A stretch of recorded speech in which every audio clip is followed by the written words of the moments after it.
Alors, bonjour tout le monde. Comme prévu, je vous fais une vidéo sur le cheat meal. Donc je vais vous expliquer à quoi sert le cheat meal exactement. Beaucoup de gens ne savent pas ce que c'est. Donc moi je vais vous expliquer en détail à quoi sert le cheat meal. Le cheat meal est un stress pour l'organisme. C'est-à-dire que lorsque vous faites un régime, vous réglez votre horloge biologique avec des aliments, en mangeant régulièrement dans la journée.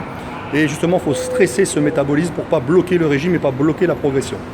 Comme ce que vous faites avec les muscles lorsque vous changez d'exercice, on fait un stress musculaire. Ça, vous en avez souvent entendu parler. Par contre, pour le cheat meal, jamais. Le cheat meal, c'est, comme son nom l'indique, c'est un repas de merde. Voilà, c'est en anglais, c'est la traduction, repas de merde. Donc il ne faut pas manger des glucides ou quoi que ce soit parce que ce n'est pas une recharge glucidique, ça ne sert pas à ça. Ça sert vraiment à avoir un apport de calories beaucoup plus important, voire le nombre de calories que vous mangez dans la journée sur un seul repas. Pourquoi on fait ça une fois par semaine? Parce que toute la semaine, votre horloge est réglée.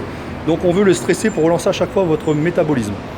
Lorsque vous faites des choses tous les jours, vous levez le bras, vous avancez, vous levez, on détruit des cellules musculaires, enfin des cellules en général tous les jours, et le corps lutte contre ça.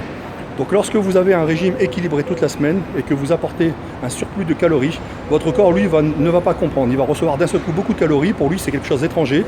Donc qu'est-ce qu'il va faire? Il va lutter contre ça pour éliminer toutes ces calories qui sont en trop. Donc il va forcément travailler beaucoup plus, il va brûler beaucoup plus parce que c'est du combustible et il va falloir l'éliminer. Donc il va relancer le métabolisme.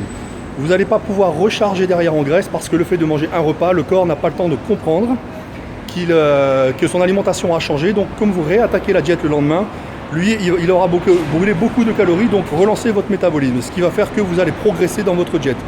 D'ailleurs, vous faites la remarque que lorsque vous faites un cheat meal, le lundi ou le mardi, vous avez perdu du poids. Donc c'est justement lié à ça. Donc le cheat meal sert à ça, dans un premier temps.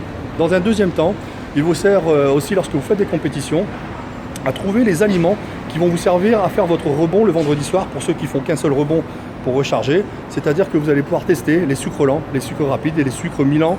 C'est-à-dire mi-lents, vous pouvez manger rapide et lent, ça va vous faire des mi-lents.